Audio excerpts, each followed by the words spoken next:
तपाई यतिखेर हेर्दै हुनुहुन्छ त्रिशुली खबर टिभी। 24 घण्टा ताजा खबरको लागि हाम्रो च्यानललाई सब्स्क्राइब गर्नुहोला, नजिक रहेको बेल आइकन दबाई हामीसँग जोडिनुहोला।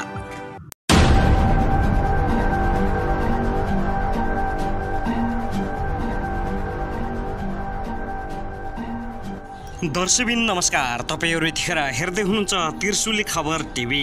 त्रिशुली खबर टिभीमा तपाईहरुलाई स्वागत छ।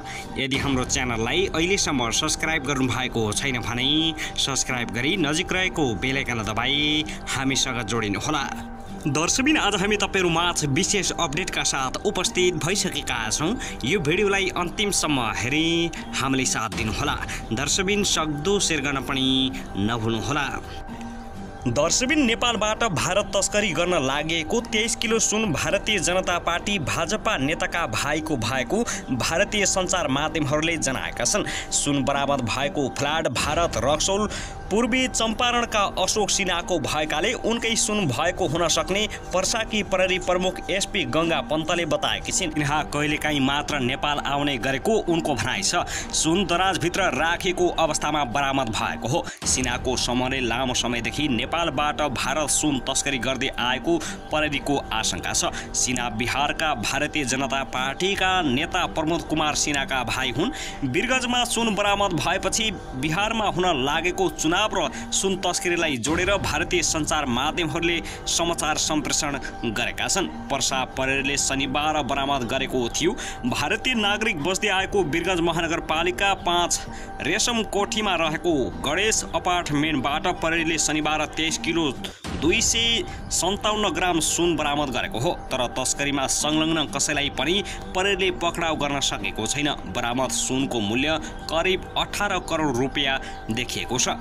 त्यसैगरी भारतीय नागरिक विनोद कुमार सोनी 2069 असोज 19 गते 1.25 करोड रुपियाँ बराबरको विदेशी मुद्रा सहित दुबई उड्न लागेका बेला त्रिभुवन अन्तर्राष्ट्रिय विमानस्थलबाट पक्राउ परेका थिए। अनुसन्धान गर्दै जाँदा उनी काठमाडौँमा सक्रिय सुन तस्करको सेटिङमा विदेशी मुद्रा लिएर दुबई उड्न लागेको खुलेको थियो।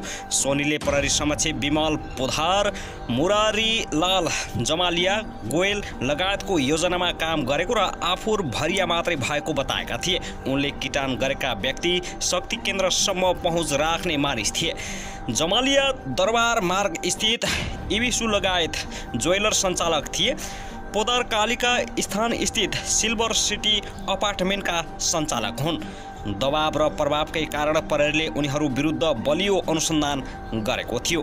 त्यसपछि पुनः सुन तस्करीको श्रृङ्खला रोकिएन। तस्करीमा भरिया बाहेक मुख्य अभियुक्तसम्म पुग्न प्रहरीलाई हम्मे परेको थियो। 2074मा 33 केजी सुन तस्करी र सनम साक्यको हत्या प्रकरणपछि भने सरकारले सचिव ईश्वर राज पौडेलको सहयोगत्वमा छानबिन समिति गठन गरेको थियो। अनुसन्धान गर्दै जाँदा सोनीले उल्लेख गरेकी व्यक्ति पोदार 2075 असार 5 गते कालिका स्थित घरबाटै पक्राउ परेका थिए। अर्का अभियुक्त अमके भनिने मोहन कुमार अग्रवाल भने अझै फरार रहेका छन्। राजकुमार दारुका आरके ज्वेलर्सका सञ्चालक राजेन्द्र साक्य लगायतले तस्करीको नेटवर्क चलाउने गरेको खुलेको थियो। पोदार पक्राउ परेपछि समितिका संयोजक पौडेलले प्रधानमन्त्री केपी शर्मा ओलीलाई भेटेर तस्करीको सञ्जाल अझै माथिसम्म पुग्ने भन्दै अनुसन्धानको दायरा बढाउनु पर्ने सङ्केत गरेका थिए।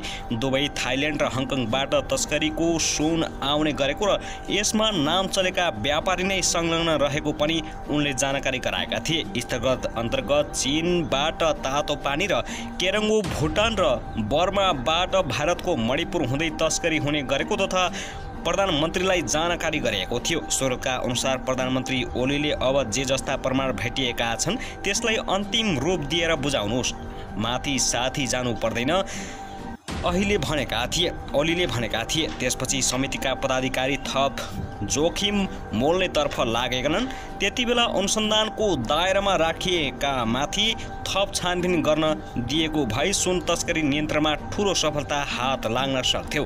अनुसन्धानमा संलग्न एक अधिकारीले भन्छन्। औपचारिक कुराकानी गर्न नमानिने नमाने पनि समितिका एक सदस्यले लहरो तान्दा पहरो थर्किने भएर त्यसभन्दा अघि बढ्न नदिएको हुन सक्ने बताएका छन्।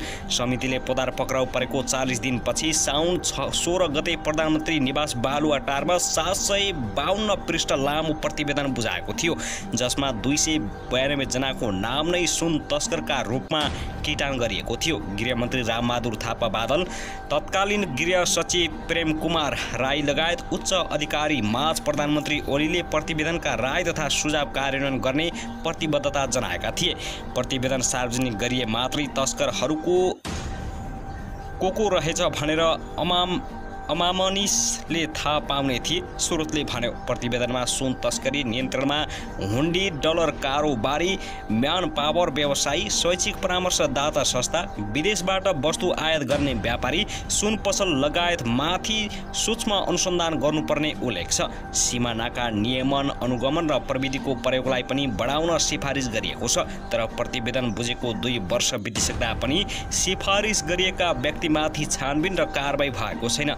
प्रतिवेदनमा तस्करी रोक्न विमानस्थलको सुरक्षा व्यवस्थापनमा सुधारका साथै नाका एक्स-रे मेसिन जडान गर्न सुझाव दिएको थियो। थानकोट सहित तातोपानी, रसुवागढी, काकडभित्ता लगायत नाकामा प्रविधिबाटै मानिस तथा सामान जाँच गर्ने व्यवस्था मिलाउन भनिएको थियो। सुन कारोबारलाई पारदर्शी बनाउन कोटा प्रणाली हटाउनु पर्ने, व्यापारीले खरिद गरेको अनुसारको हिसाब यकिन गर्न प्रभावकारी कदम चाल्नुपर्ने लगायत विषय पनि सुझाव दिएका थिए। ती सुझाव कार्यान्वयन भने हुन सकेनन्। न्यायिक प्रहरी सक्रियताकै कारण पछिल्ला 7 वर्षमा करिब 600 केजी सुन बरामद गरेको बताउँछन्। बरामद सुन अहिलेको बजार मूल्य अनुसार 4.25 अर्बभन्दा बढी देखिन्छ। आतंकवाद, सुन, लागु औषध तस्करी जस्ता अपराध कुनै एक व्यक्ति वा एक देशभित्र मात्रै सीमित नहुने भएकाले कतिपय मुख्य अभियुक्त कानुनी दायरामा नआएका हुन सक्छन्। प्रवक्ता कडायकले कान्तिपुरसँग भने, तर देशभित्र भएका अपराधी कारबाहीको दायरामा आएका छन्। सुन तस्करी वा अन्य कुनै पनि अपराध नियन्त्रणमा प्रहरी सक्रियताका साथ लागि परेको बताएका छन्। तस्करीमा प्रत्यक्ष संलग्न व्यक्ति भने एकाध घटना बाहेक पक्राउ परेका छैनन्। भरिया मात्रै समातिने गरेका छन्। शनिबार मात्रै प्रहरीले वीरगञ्जबाट 23 केजी सुन बरामद गरेको छ। यसअघि काठमाडौँको सुन्दाराबाट प्रहरीकै सामुन्नेबाट भारतीय सुन तस्कर सञ्जय पटेल फरार भएका थिए। 2076 मङ्सिर 12 गते हङकङबाट आएका 2 चिनिया नागरिक चेन होङग्याङ र चेन कुइनाङ 8 केजी सुनसहित विमानस्थलबाट पक्राउ परेका थिए। चीनको फुजियान प्रान्तका उनीहरू भरिया मात्रै भएको खुल्यो। 2076 साउन 19 गते हङकङबाटै आएका चिनिया नागरिक ली निङसिङ 4 केजी सुनसहित विमानस्थलबाटै पक्राउ परेका थिए।